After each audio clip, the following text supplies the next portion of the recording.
still we are near in the midst downtown, of part of the redoing our website, so I don't know where, like, we're in that Looked like it was right further now. west than I thought Yeah, it would be. I will.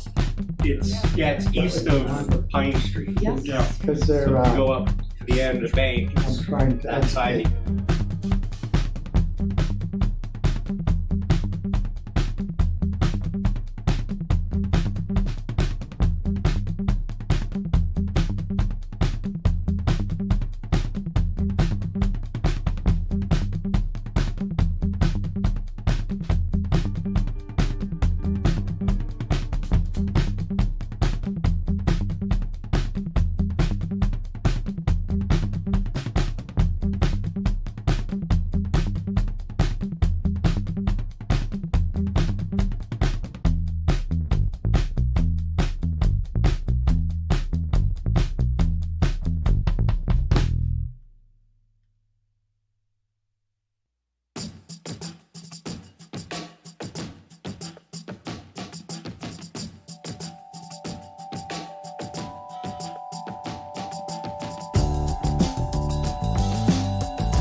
Well, it is now 6 o'clock. We do have a quorum present, probably just in this room without anybody else on Zoom. But including the folks on Zoom, we definitely have a quorum present. So I would like to call to order this regularly scheduled meeting of the Chittenden Solid Waste District Board of Commissioners. Today is Wednesday, September 27th, 2023. The agenda was distributed via email to all commissioners and interested parties. First item on the agenda is the agenda itself. Are there any requests for changes or additions to the agenda? I'm hearing none in this room. I'm seeing none on Zoom. So the agenda will be followed as presented in the meeting packet. Second item on the agenda is the public comment period. Are there any members of the public who wish to address the Board of Commissioners? I can say there are none present in the meeting room. And I see none via Zoom, and I'm not aware of anybody on the telephone. Therefore, we will close the public comment period, move on to item number 3, which is the consent agenda, consisting of the minutes of the August 16th, 2023 board meeting, program update memos, the executive director update, and the finance report, including the warrants, cash investment, and reserve balances. Any requests to remove an item from the consent agenda for further discussion? Could we check the financial? Report? Yes, yeah, sorry, losing my mind. Just I think there's a correction and I have a question. Okay, so that's item 3.4 finance, Liz? Yes, yeah, correct, the second page of that. Very good. We'll pick that up in a minute. We'll remove that from the consent agenda. Any other requests? I'm hearing none. Therefore, the consent agenda, with the exception of item 3.4, is accepted as presented. We'll move on to item 3.4, which is the finance reports, warrants, cash investments, reserve balances. Liz, can you? Yeah, so looking at the second page of that, the breakdown of community cleanup reserve, I just think it's supposed to say August 30th, 2023 and not 2022. So just, I think that's what it is. And then my question is having to do a little bit more broadly about when the town has a project that they're planning to use those funds for, what is the process? I just need some remembrance on that, because I think Colchester has something and I didn't know who I'm supposed to direct them to, etc. And others may have that same question. So that's all. Thanks. Thanks, Liz. Sarah, can you address those questions? Sure. And yes, you're right. That should be 2023. We'll make that correction. Thank you for catching that, Liz. And so the process has actually been quite streamlined over the years. So the request comes into the commissioner from the community.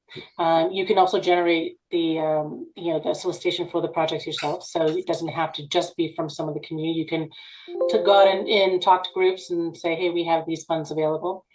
So an idea would come in to you. And then there are some guidelines for use of the funds, but they're fairly broad. The board several years ago did kind of expand those parameters, so they're just so we can get more funds out into the community. So your first stop for kind of verification really is to talk to Nola Ritchie, the Director of Finance, and she can just verify that this would be something that is eligible for community cleanup funds. So once she's verified that with you, if you have any questions, you can also kind of touch base with folks in our people who used to run it with the outreach team and coordinators. So Jen, I don't know if you wanted to offer anybody up on your team as like a second set of eyes on that, but generally it's been sent over to the finance team. So then what would happen is it's a reimbursement fund. So the money is not fronted to the community for the project. It is based on a reimbursement. So once the commissioner has approved the project then happens.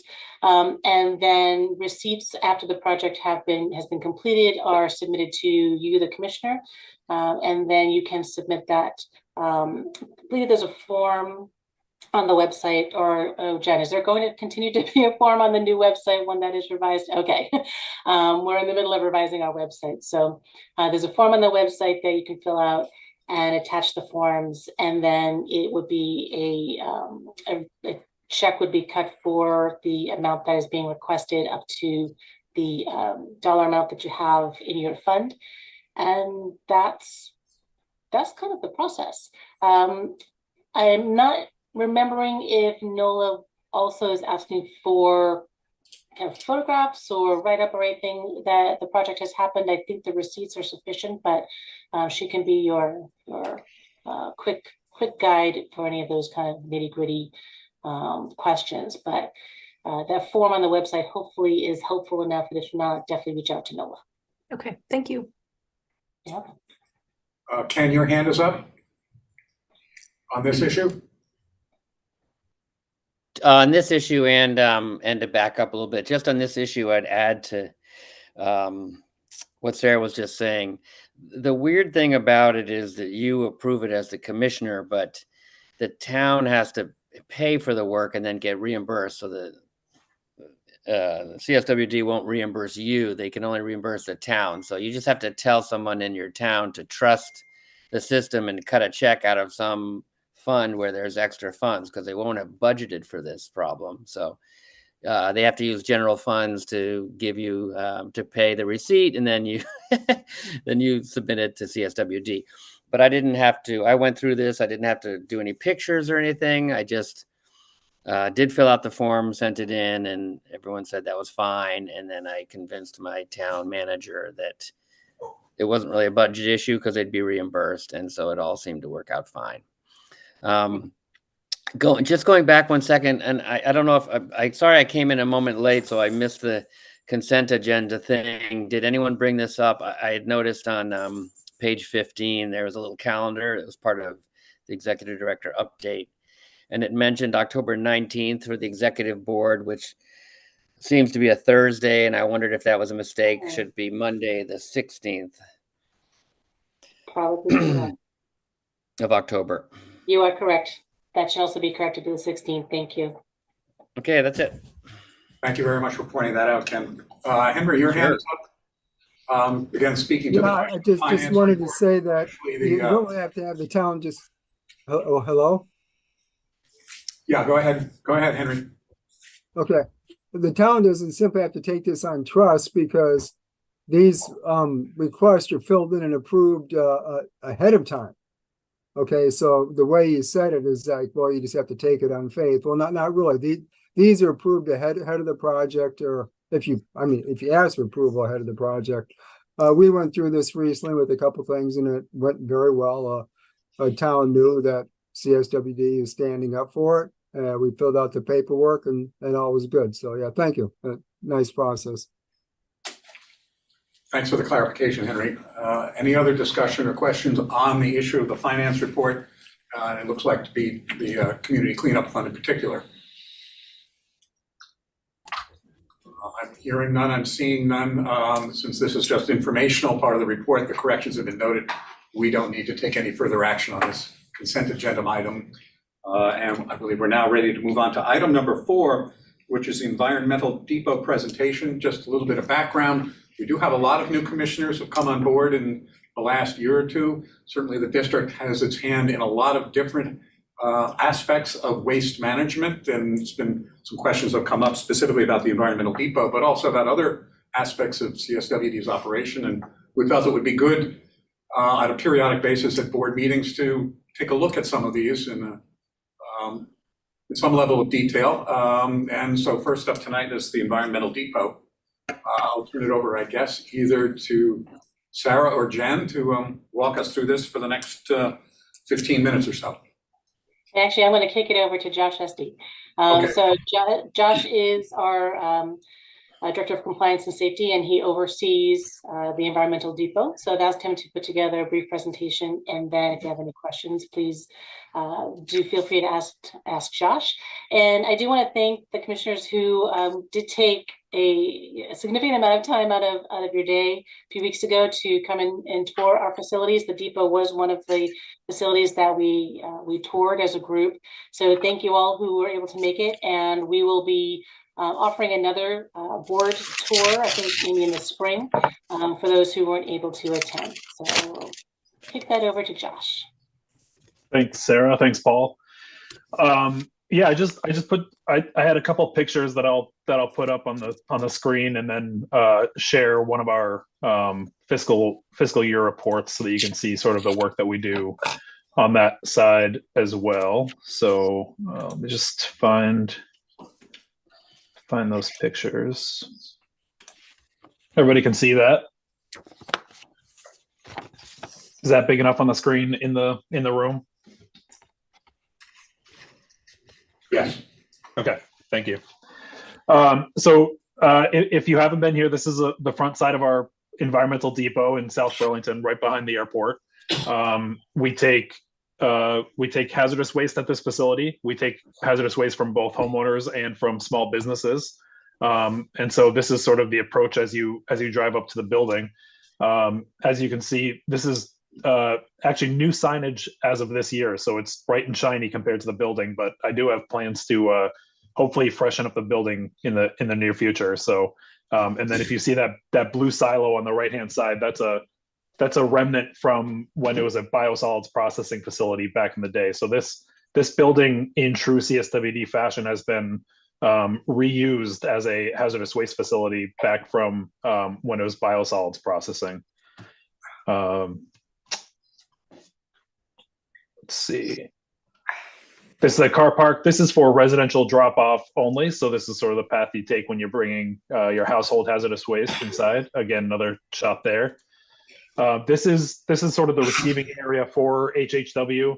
As you can see, there's a number of containers that are set out for immediate collection of the material, including some paint containers here, oil and antifreeze, and then back here there's drums for a lot of our EPR programs. So between aerosols and pesticides and latex paint and oil-based paint, a lot of those materials we receive a large volume of, and so they go right into containers as our highly trained staff sort them out. So in case you don't remember, a couple of years ago, back at the start of the pandemic, we instituted a appointment only system for households to drop off. We have always been appointment only by businesses, but we changed to an appointment model for our households as well. And basically what that does is it allows us to stay on top of the material coming in our doors. We see a lot of material, as I'll point out in a minute.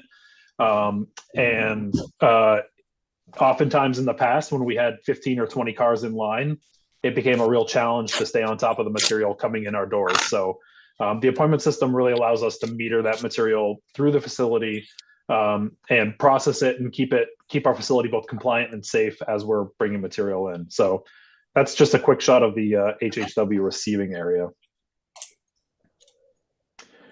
This is the small business receiving area. It's on the front of the building. You can see our forklift there.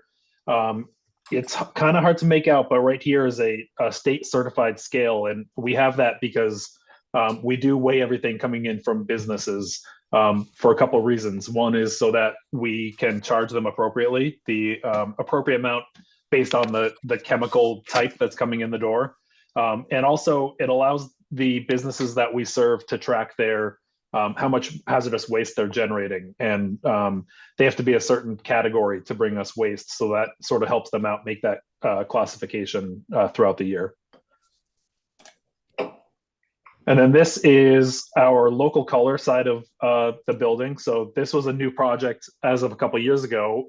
The space that you're looking into, that concrete floor actually used to drop into a basement about 10 feet below grade. So a couple of years ago, we did get an infrastructure from the state of Vermont, and we took the money and we filled in our basement and brought that level up to grade and basically created half of a building worth of usable space. So we used to have a warehouse that we rented down the road, and we were able to move that process back under the same roof as the environmental depot. So now when we bring the paint in from households and businesses, instead of driving them down the road, we just wheel them across to this side of the building. So in this side of the building, they will open up every paint can we receive. You can see in these Gaylords here, those are all the 1 gallon containers of paint that we receive. And then they process them into 55-gallon drums, and they either get turned into local color paint, which you can see in these buckets here, or they get turned into a recycled paint product that gets marketed elsewhere. And those drums of paint are more or less colors that we can't market locally. So we still make a really high quality paint product. It just gets marketed elsewhere. So that's the local color side of the facility.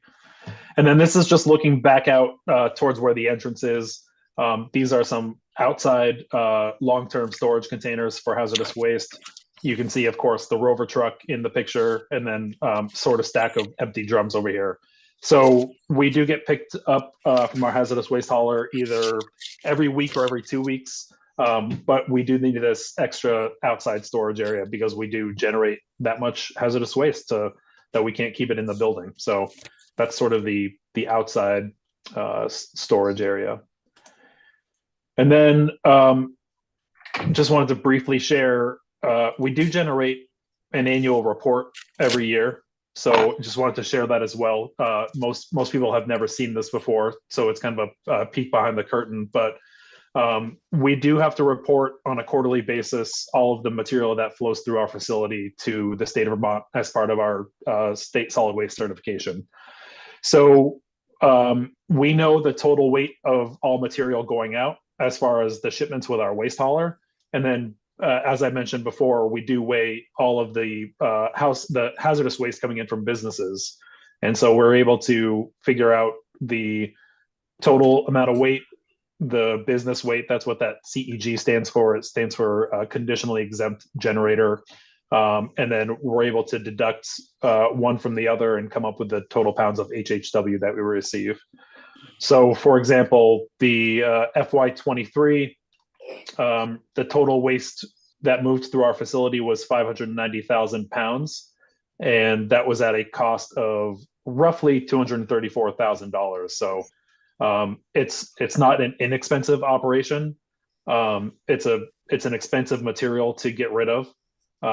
It's expensive depending on the chemistry of the material that comes through. And so it's kind of trying to hit a moving target as we're budgeting, because we don't sort of know what the flavor of the day is going to be as far as what's going to be coming into us. So that's just kind of a peek at the material flowing through and the cost associated. And then also we do just keep track of participation. So this was fiscal year participation broken down by town.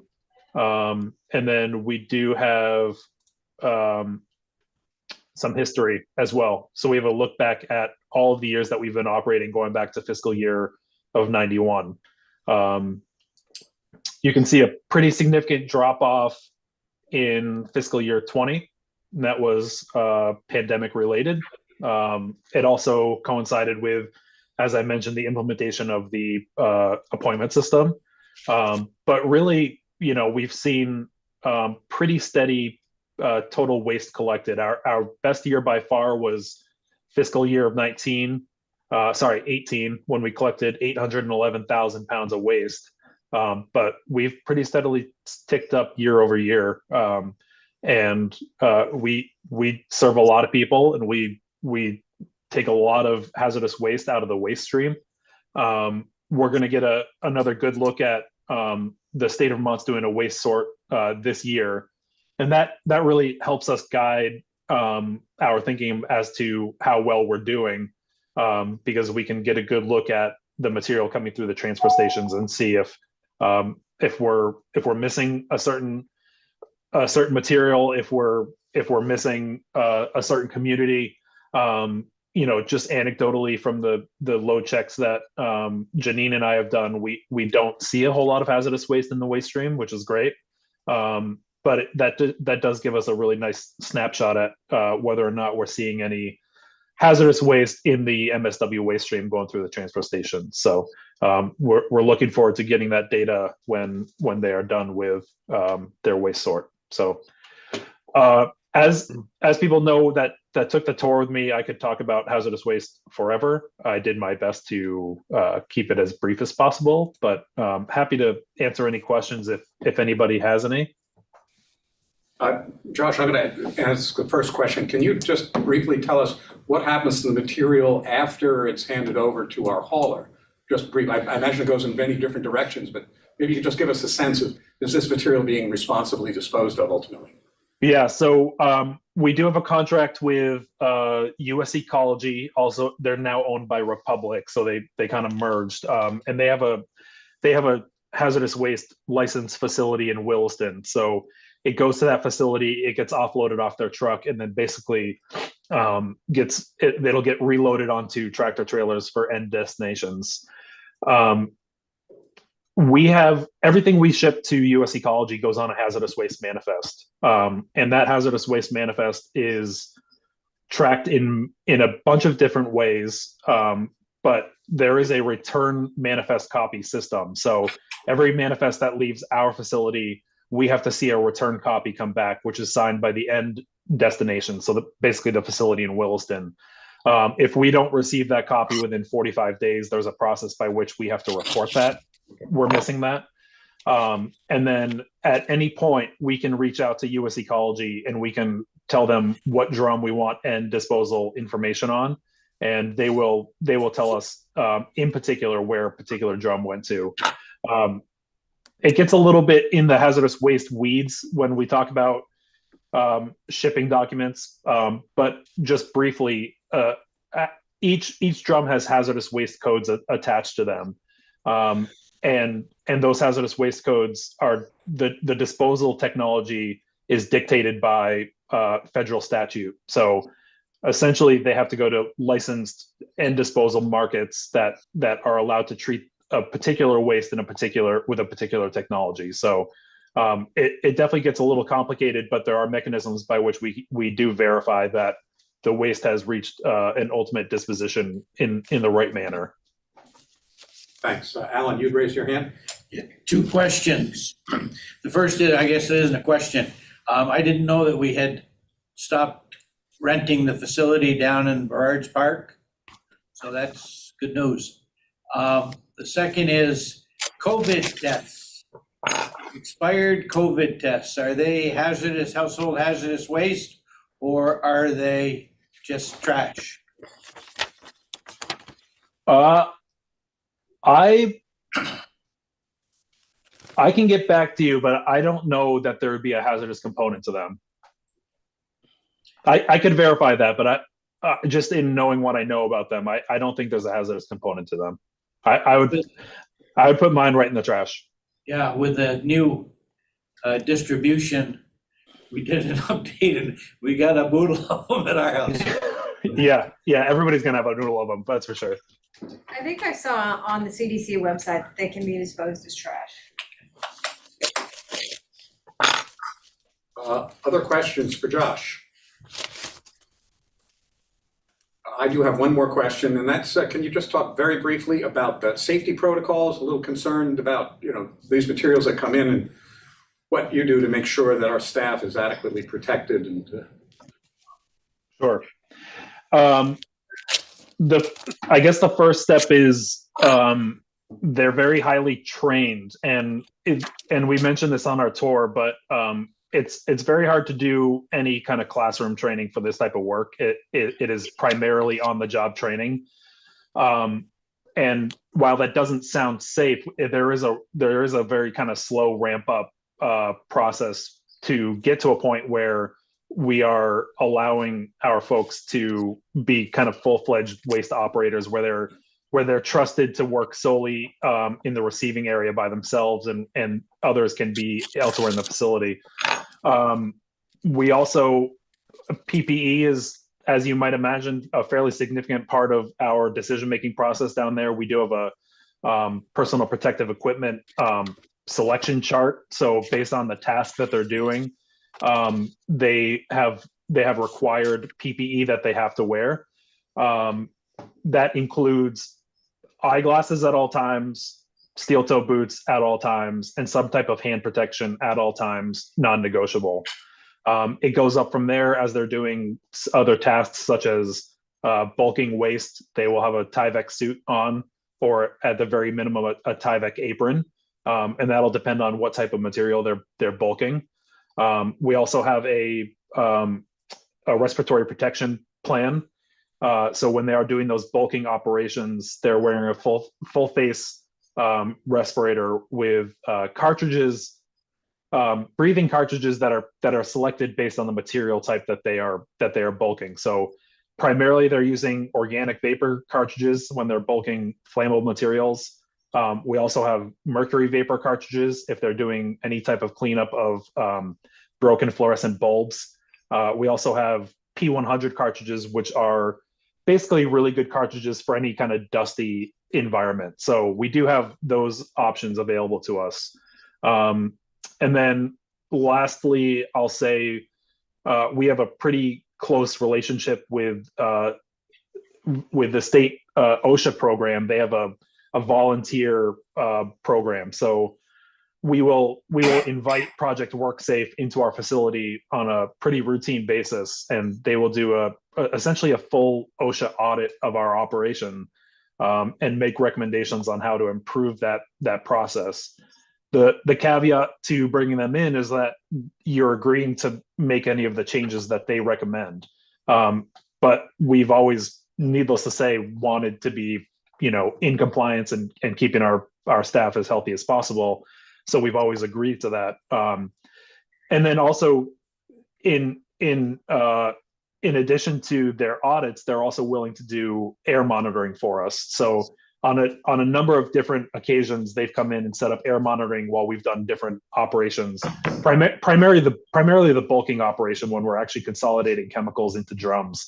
And that the results of those testing actually dictate what level of protection we have to provide our staff when they're doing those bulking operations. So I hope that answers your question. Again, there's more to, we do have a safety shower and eye wash. We have agreements set up with our local occupational health outlets in case we do need to see someone. We do annual medical tests and blood tests to make sure that people aren't being exposed, especially to metals.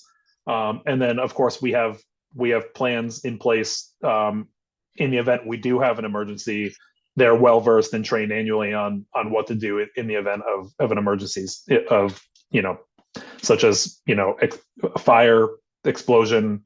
If we receive an explosive material, we have a plan to deal with that. So the list kind of goes on and on. That's great overview, Josh. Thank you. Margie has her hand up, and then Paul Stabler would like to make a comment. Yeah, my question occurred to me as I was looking at the outside picture, Josh. You had the outside areas and some drums sitting around. What about security? I mean, do you have against intrusions by outsiders, possible vandalism? Yeah, we do we do have a security system which is automatically dialed out to police, and we test that inadvertently a couple times a year when it accidentally goes off, so we know it's functional. We are really tucked back behind the wastewater treatment plant and the old South Burlington landfill, so we're in a pretty good location as far as not being accessible. And then all of our outside buildings are secured, and there's a gate at the top of the fence. So all of those things kind of combined are our security. And I will say that the building is we have a sprinkler system in the building, so if there were to be some type of material in the off hours, we should have a good amount of protection, depending on the material, of course.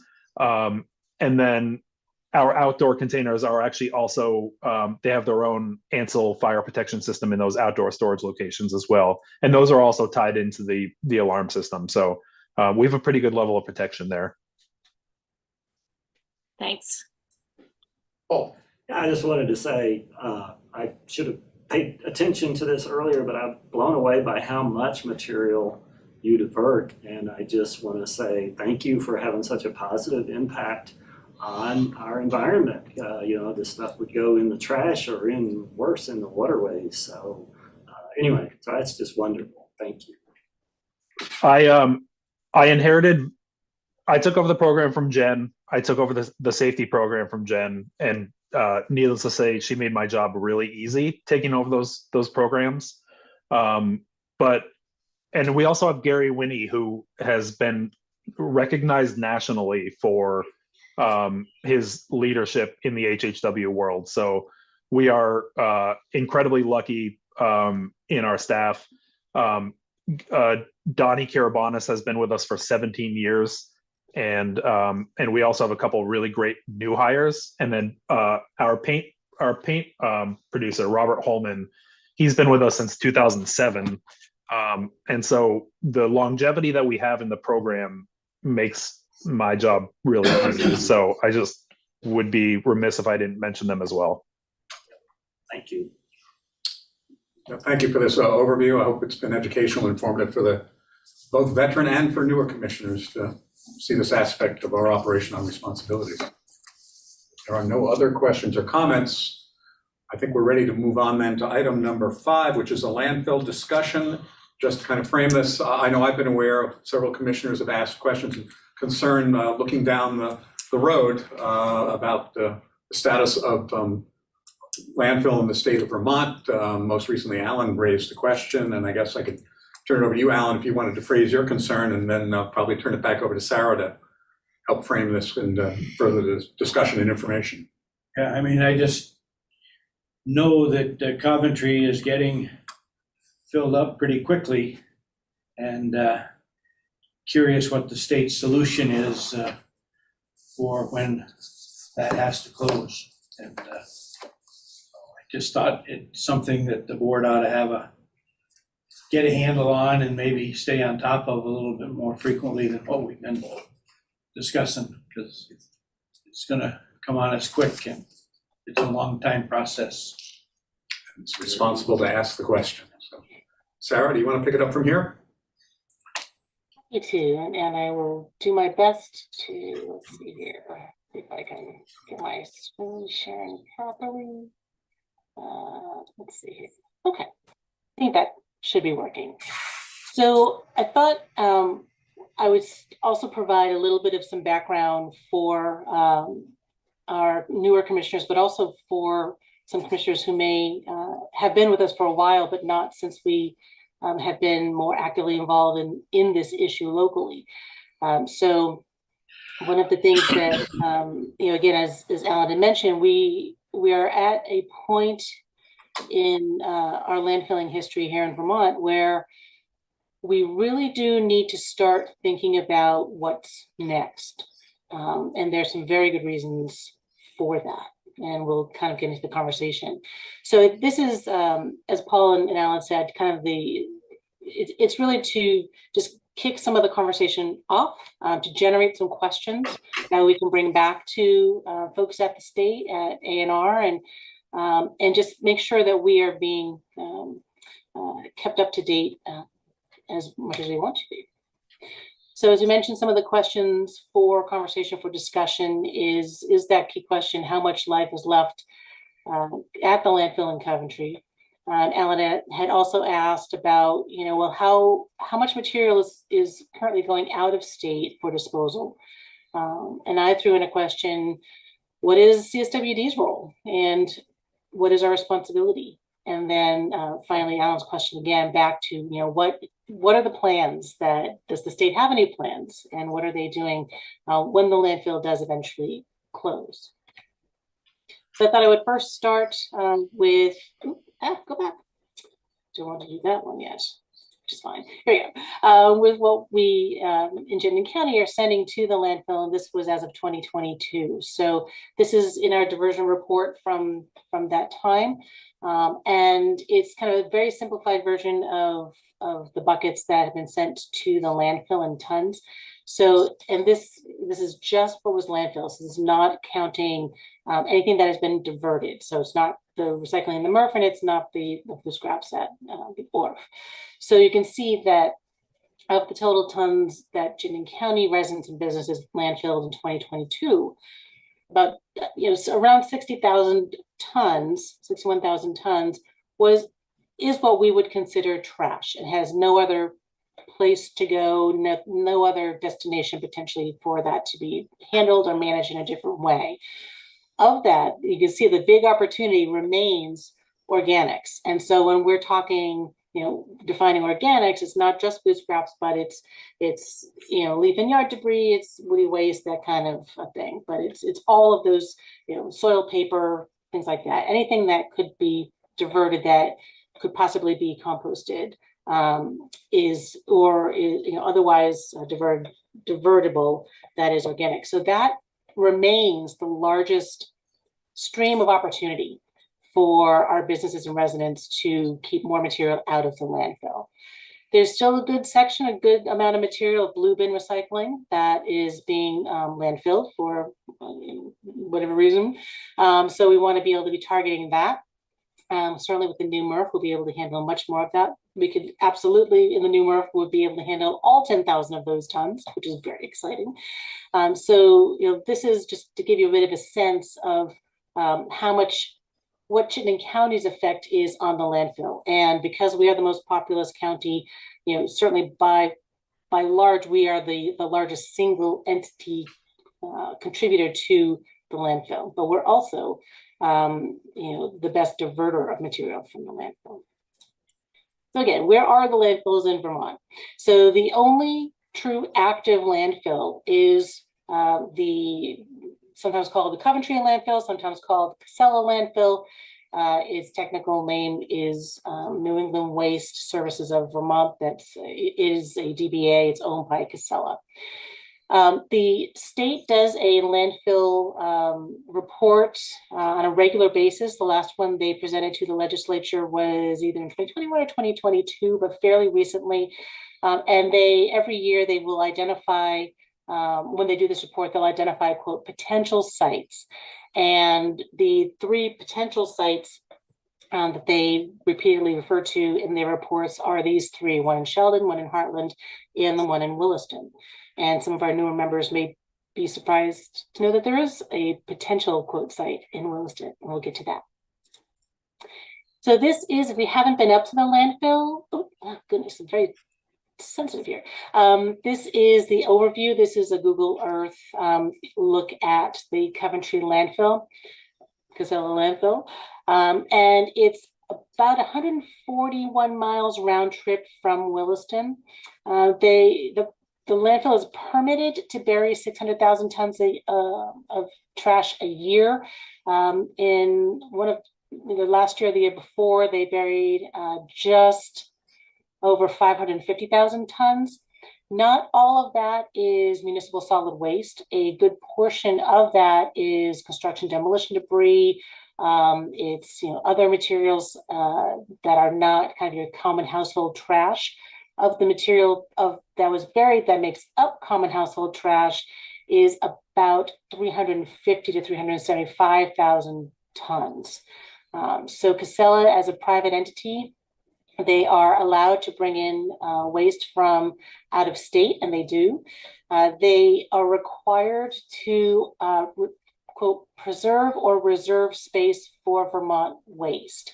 So they can't completely fill it with out-of-state waste. They have to preserve capacity for Vermonters and Vermont generated waste. They do have a methane capturing facility and methane generating plants. The landfill generates methane, the plant generates electricity, powers about 8,000 homes. They also have in the northern top part of the screen in the middle, that is a solar farm. So they are generating solar electricity from solar as well. The the landfill site, it's currently approximately 129 acres. It is fairly constrained as far as how much further they would be able to expand. So you can see the larger body of water in the upper part of the screen. That is the southernmost part of Lake Memphremagog. So it's called South Bay or something.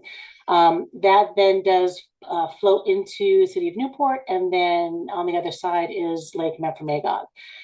So the landfill is constrained also by wetlands. There is a pretty significant river that runs kind of circles around the landfill. You can see the airport to the southern parts as well, so they cannot expand southerly. They can't expand towards the lake. There's not a lot of room left for them to grow if they wanted to. They have on paper some additional areas that they could expand into, and an active area is called a cell. So they have, again, potential on the drawing board cells, but whether or not they could be permitted is definitely a question. If there was a lot of concern over this last cell, this current one, which was designed to accommodate approximately 22 years of loading or disposal at the current loading rate. It's now down a couple of years. So there's anywhere between 18 and 20 years left on the current loading cell. And there was significant local opposition from a group. It was actually international. So there was representation from Quebec and from the local area in Coventry. And the main concern is with the leachate, that there's concern that it was not being managed as soundly as the parties would have wanted or expected. Lake Memphremagog is a source of drinking water for folks in Quebec. And so there's a good amount of concern about PFAS, and so the forever chemicals that are found in leachate, then being, not having yet been treated adequately enough to have the water discharged into the lake. So Casella, as a condition of their permit, has been required to conduct studies and do, they're supposed to be doing some pilots and some testing on ways to mitigate the PFAS in their leachate, to destroy it if possible. So that was a condition of their permit. So they're actively working on some of those solutions. I do not have an update as to where they are on that, but that could be a question that we ask A&R. And for folks that haven't, oh goodness gracious, folks haven't been to a landfill, this is just and this is a photo that was taken, actually I think by Michelle Morris in 2014, that shows a little bit of kind of a cross section, if you will, of an active cell, a working cell of the landfill. So you can see over where it says person, kind of the scale of what open cell looks like.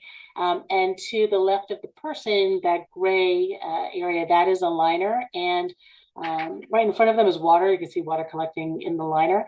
And so every modern landfill is called a sanitary landfill, and it needs to be double lined. So it's, I used to describe it as a lasagna you would never want to eat. So there are layers that make up a modern landfill of compacted soil and stone and clay, plastic membrane, and then you do it again, a geomembrane.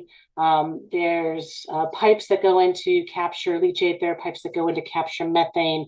It's a true engineering marvel, and it has to be, right? So it's all designed to contain the material that it collects. And you can see how far down they need to go to get to that base of a landfill before they can ever start even adding any trash. They have to have those layers involved in the landfill. And then what it looks like when you're moving material is Good Lord, so sorry. They use one of, this is just an example of one of the machines that is there, and you can hopefully you can see the wheels have kind of knobs on them, and they're designed to compact and to break apart trash into smaller pieces. And that screen on the front essentially is pushing the material, and that screen is designed to be able to move it in and kind of meter the material out and flatten it out. Just above the piece of equipment, you can see kind of behind you, it looks like screens, and those are screens, those are litter screens to try, and they will move those around the site depending on where they're loading to try to catch any windblown litter. And then every day at the end of the day, anything that has been put in place for landfill disposal is then covered, and that is a requirement. And so they have to cover that with, they can use different materials for daily cover. They can use soils, they can use approved asphalt concrete brick. There's a whole host of materials that they could use for alternate daily cover, and that has to happen at the end of each day. And it usually happens throughout the day as well. It's not just at the end of the day. So again, we may be surprised, folks who haven't been around for a while, to know that CSWD also was right from the beginning of our chartering. We were looking at where in Chittenden County could we site a landfill. And it was, in just looking back to the history, it was a very, very long process. And Paul Stable, I know you were involved for a while in that as well. And Alan, you may have been too. And it was, many, many, many years of community involvement. We went through a siting process that was over a decade long. What we're looking at here is, this is an older photo, so you're not going to see, I'm not sure if you can see my cursor or not. If you can, hopefully you can. But the middle of the photograph is where the preferred site was identified, quote, site 21, and over 60 locations were investigated throughout the course of the process. And so it was, this site 21 was approximately 55 acres that was identified as the preferred site, and right along Redmond Road, kind of towards the back of Redmond Road. And the red line across the top, that is the Cirque Highway, that is still on the maps, but is not, as we all know, not been built. That I think was seen as a kind of a critical component to the success of the landfill, if it was going to be built on that location. And for a variety of reasons that Paul would know that I don't know, after we kind of got through a process by which we actually took that property through eminent domain, then it kind of petered off, and I don't know why. So we could open that up for conversation as to perhaps why. But here's that timeline. So you can see the Citizens Advisory Committee started pretty much along the same timeline as CSWD being chartered. And then the process was in heavy mode through about 1992. We took over responsibility for managing the Williston Town landfills, so they're unlined. And then we briefly had we also built a small landfill that was lined. So that was our CSWD small landfill. We identified a preferred site, that's site 21. And then because that site was an active sand pit for Heinsberg Sand and Gravel, we had identified that as the preferred location, and then proceeded to initiate eminent domain of that, taking of that parcel, that land. And that took an extraordinarily long time. The settlement did occur, and now Heinsberg Sand and Gravel is in the midst of their 30-year rights to what they then called Redmond Sand, and that began in 2009. So they are extracting sand on a somewhat regular basis. At this point, they're a bit behind their schedule, so we do need to meet with Mr. Casey and just get an update from kind of how he thinks that process is going to go, whether he'll be able to kind of ramp things up. But there wasn't much activity after 2009 as far as developing our own local landfill. And there was a difference between local landfills and regional landfills. And this one, in several iterations, was at one point designed to be a regional landfill, and that would have been about twice the size. So we did not pursue that option. Instead, we're looking to do just a local landfill on Redmond Road. So one of the questions was, where is Vermont generator waste going? So I don't have an updated number. This is from the DEC, so from Department of Environmental Conservation, Solid Waste Program, and most of Vermont's waste does stay in Vermont. Some amount goes to New York and some amount goes to New Hampshire. Generally, the amount that is moving to those states, not much goes to Massachusetts anymore. It used to go to Massachusetts, you can see there, but it's been a while since that happened. Is from the southern part of the state. So Windham, Windsor, Bennington counties, and some on the opposite side of 91 that go into New Hampshire, but the vast majority of the waste is staying within Vermont. And I thought this was interesting too. This is destination in general, Northeast generator waste. And I wanted to show this because you can see from New York and New Jersey, they are exporting outside of the Northeast. And that is, kind of spoiler alert, that is the future of where material is going to go. Massachusetts is no longer able to accept any waste from outside of the state. They are at capacity. Connecticut is struggling as well. They are currently at capacity. They are heavy with waste to energy facilities, and those facilities are struggling and may not be able to meet the new EPA air emission standards. Rhode Island is not allowed to accept waste from out of state into their landfill, and they are reaching capacity within about 10 to 15 years, so they will then become an exporter of waste as well. New Hampshire is having deep discussions about how much waste they want to continue to allow in. Maine has a bit more flexibility, more potential capability to accept, but is also feeling the strain and the struggle.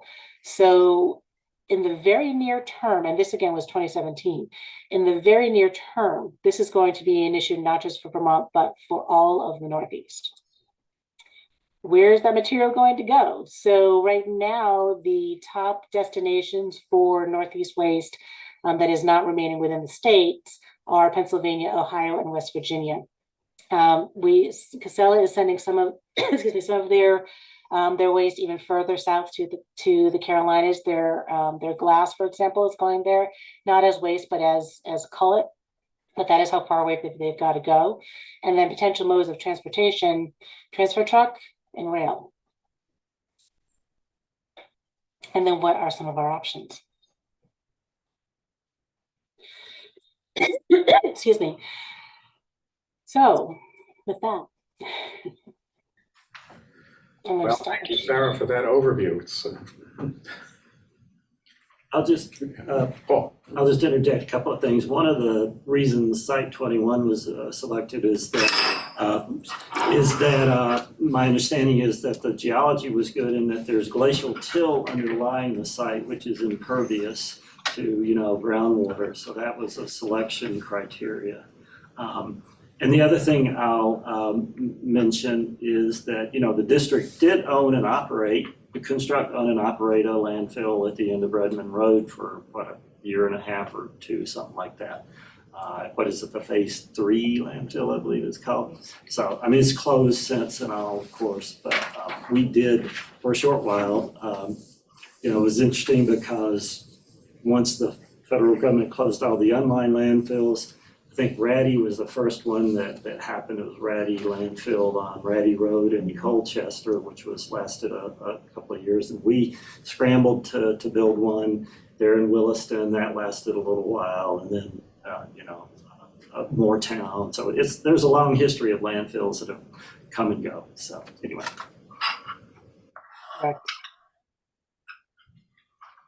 comments or questions from commissioners? Artie. Yeah. Hi.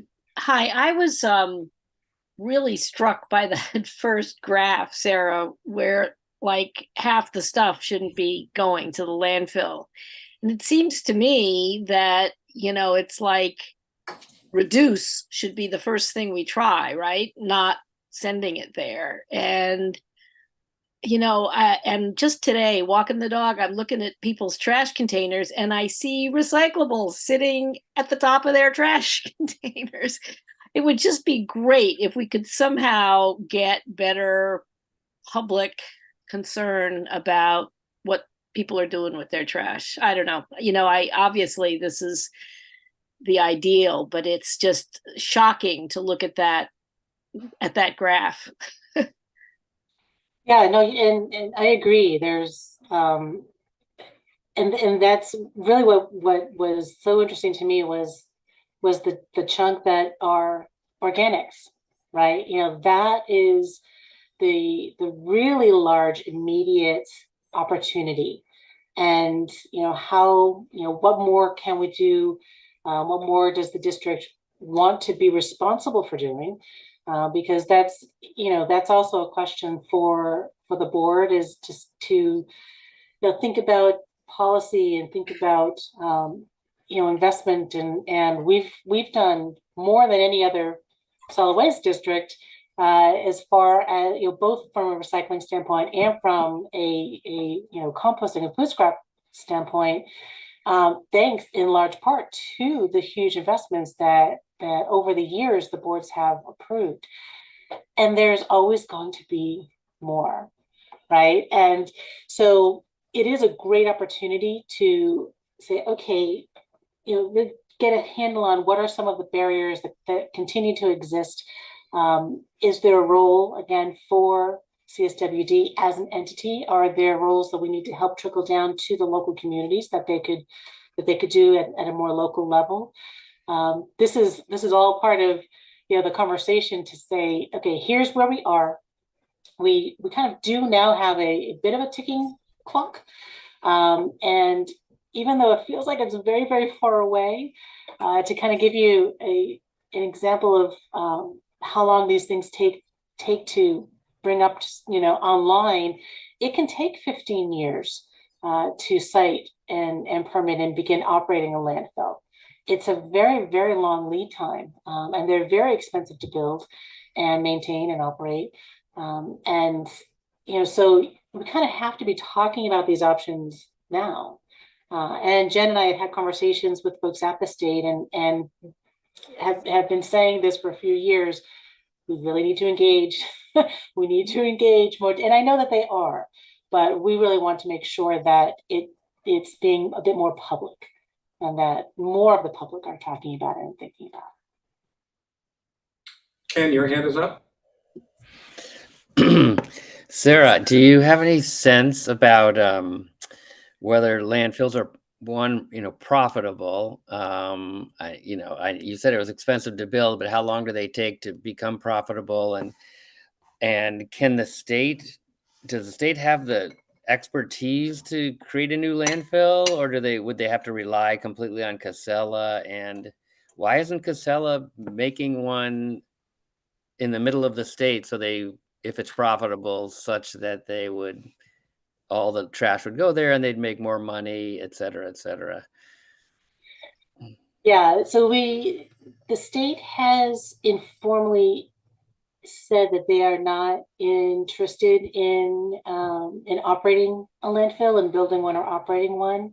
And I understand it's highly technical and it's not their main line of business, right? They're regulators, so they don't really have much interest in it. They prefer to have that be a decision made by the private sector or the municipal sector, and they just want to be the kind of the overseers, making sure that it's done properly and correctly. Landfills can be very profitable. They come with a huge degree of cost, just again from the infrastructure. They're very, very costly. There's a huge amount of liability involved, and the main, I think, really the big barrier, frankly, is the not in my backyard scenario, right? No one wants to live near a landfill. And as someone who used to live, about 8-9 miles away, on some days that wasn't far enough, so I do get it. And why Casella isn't building one in the southern part of the state, I think the availability of land is key, right? So much of Vermont is protected and we like it that way. And, there's not great transportation infrastructure. The way to get to the Coventry landfill is you can kind of get there from 91, but really you have to take 15. It is not easy to get up there. And where it is, it's so close to the Canadian border. But you're right, ideally, there would be more, again, regional facilities, whether they're landfills or they're waste to energy facilities or digesters or what have you, that they would be, dotted across the state. And certainly why we were looking at it is, again, we saw it as one of our responsibilities. And, Chittenden County is where a big bulk of the population is, right? So there's a lot of factors involved, and that's why we spent many years. I was amazed by the files as I was going through them myself, and so much information. But could it be done? Of course. State doesn't want to do it. There's a reason that Casella may not want to open one. We don't know. They have been challenged in their expansion efforts in other states. In Massachusetts, the community did not allow them to expand their Southbridge landfill. There's some pressure in Maine. It's not easy. Dan, you had a question or comment?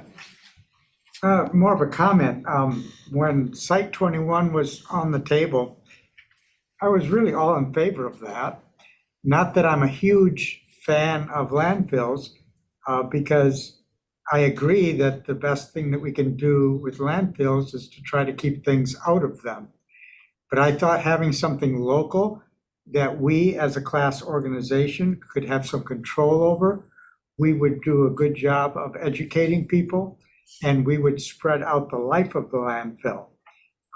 Unfortunately, public input was negative, and I thought it was more hysterical by nature than anything. And then the media piled on, and then, nothing was able to happen. I thought the landfill design, through my layman's eyes, was exceptional. And whatever message we tried to convey to the public, that this is not your grandfather's landfill, went on deaf ears. But I think of that yet every time on Highway 15 and I see one of those movable floor trucks rumble down the road, and I think I see one every day that I'm on 15 coming in from Underhill. At least one, depends on the time of day, is so wasteful. And I think that we lose control, when those big roll-offs are dumped into those trucks. If we had more of an eyesight and more of an investment, I think it would be better and we could do a better job. But that's just my thoughts. Thanks, Dan. Paul? I'm sorry. I just thought I'd also add a couple of things. One is, and I agree with Dan completely there. I think when we had this sized about 20 years ago, it was going to be about $170 million to construct a landfill in Williston on Site 21. I'm sure it's much more than that now, given 20 years has gone by, but it gives you a sense of perspective of how very expensive it will be. I also would like to point out, wouldn't it be lovely if we could just reduce the volume going in? But there was a statistic I heard on the radio the other day, something like our consumer-driven economy drives about 60% of our overall economy. So you make a significant reduction in consumer goods, you're going to seriously impact our economy. Not saying that that can't be solved, but just saying that is something that really, 40 years ago wasn't that much trash going in place and the house just blown up. And then the last thing, Sarah, I was going to suggest maybe in the next few years we could schedule a tour of Coventry. I know we did one, I don't know how long ago it was, but it was a great tour. It was very interesting, very worthwhile doing. And yeah, we might want to consider doing that at some point. Yeah, it's a great idea. I know that Casella, every now and then, it used to be either annual or every other year, they would have an open house and public tours. And I went, when I first arrived, it was actually the big first field trip that I did, first field trip. And it is fascinating, even for someone who, spent a decade having a very large landfill right outside my door. It was really, really eye-opening, and it's impressive to see how it's managed, and and what they have to do to make it so that it is functioning well and is and doing the job it needs to do. And Paul, you're right. When you're citing the cost of the landfill, that's not all the upfront cost. That's over the life, because it's in a constant state of construction. It's always being built, and it is very expensive. And yet, some of what we were factoring in was, the greenhouse gas emissions and, the cost to everyone involved for transporting the material up there, diesel, truck, wear and tear on the roads. All of that is also factored in to the community's cost of disposal. But certainly at this point, it is more than what we had been estimating 20 years ago. Margie, your hand is up, and then Alan. Yeah. So I'm wondering, you didn't spend a lot of time on alternatives, Sarah, and I'm wondering, are any of those alternatives more profitable? Is there any way that some of those alternatives become attractive to private entities to pursue? That's a great question, and honestly, is not one that we staff have dedicated a lot of energy to, but it is something that I do want to turn our attention to in the near future, just so that we're becoming more professionally educated about kind of what the technologies are today, where they're being utilized, what the costs are, what the volumes are that are needed to make sure that they are, if not profitable, or supporting themselves. Certainly if it's private entity, they will need to make a certain amount of profit. Generally, what adds to the profit is the sale of electricity or the sale of energy. So that is, it's not the tip fee that makes the money. It is on the energy end. That's where you're seeing not just electricity being generated, but you may be seeing fuel being generated, other kinds of fuel, synthetic fuel, syngas is generated out of some of these plants. And so, there's a lot to learn.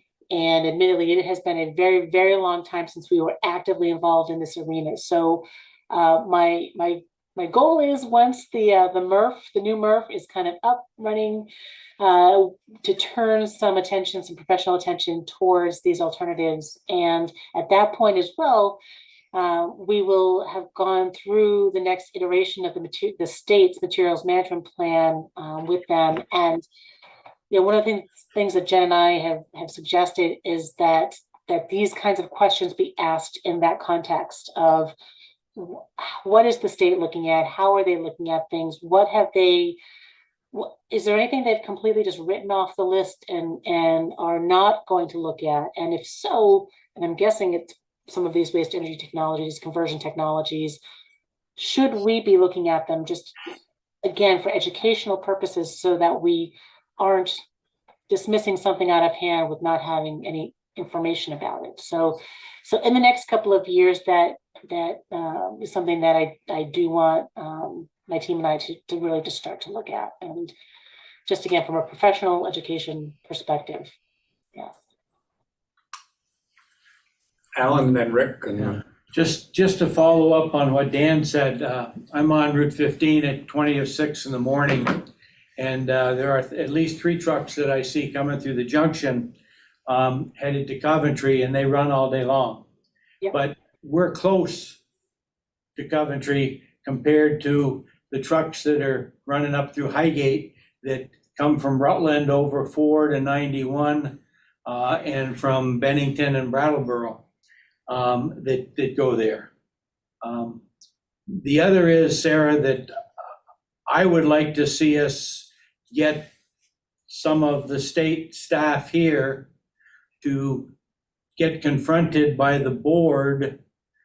You know, they see Jen all the time and you represent us well, but they need to realize that the entire county, through the reps that are on the board, have a concern with respect to this and want to see what the state is gonna, you know, how high they're gonna jump on doing something. I've always wondered about Addison County. You know, we put in impermeable barriers. Down there, you've got Virgin's clay that's pretty well impermeable to start with.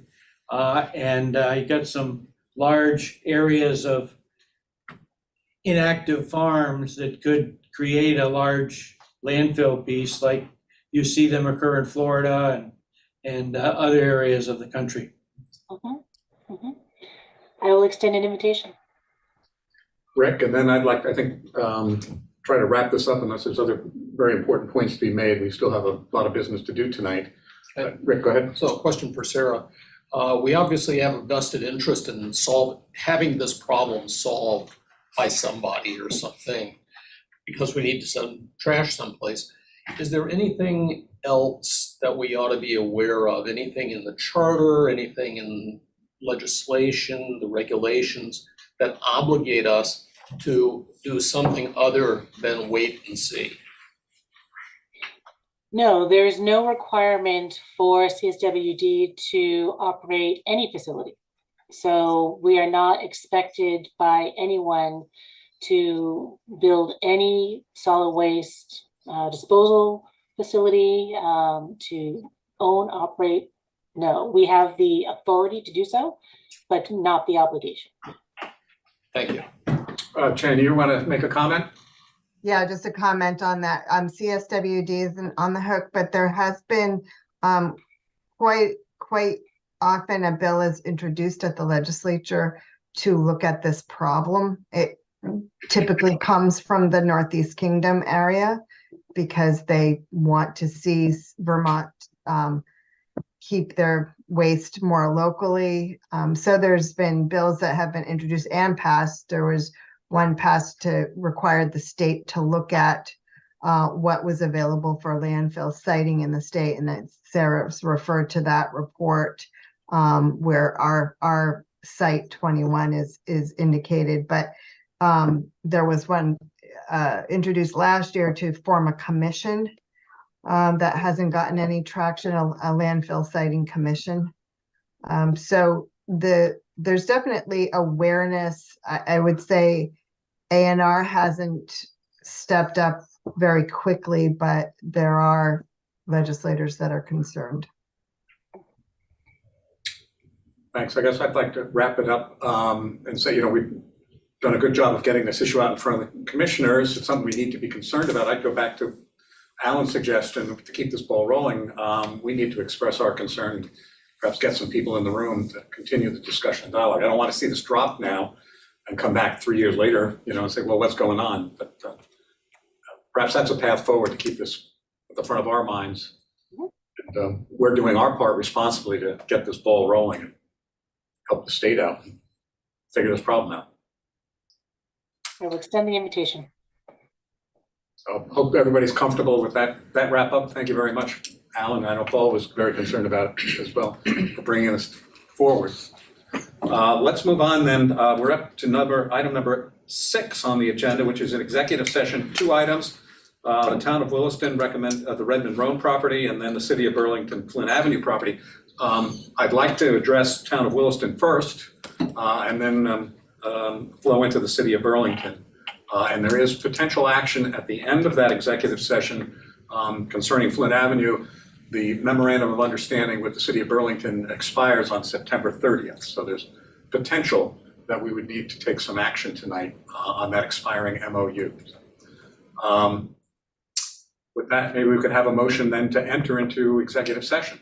Sure, I'll read that. And before people jump off to the other link, I just wanted to say that because Scott will be leaving this meeting, we could stay in this Zoom link without having anyone leave because we don't have anyone on the public. If that saves some time and confusion, that works. And if someone from the public were to register, I would see it. It's unlikely that would occur at this point.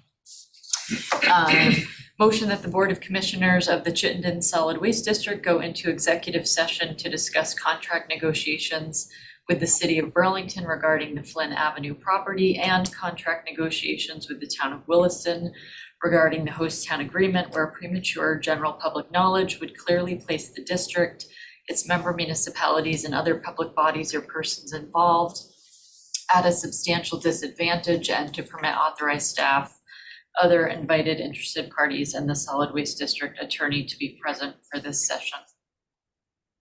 So moved, Essex. Second, Burlington. Thank you. It's been moved and seconded that we enter into executive session. All those in favor, please say aye. Aye. Any opposed, say nay. I'm sure there'll be no abstentions. We'll now enter into executive session, turning off the recording, Recording stopped. close our doors, although it's hot in here. And Scott would just need to. If you wanted to, let's take 2 minutes in case anybody needs to run to the restroom and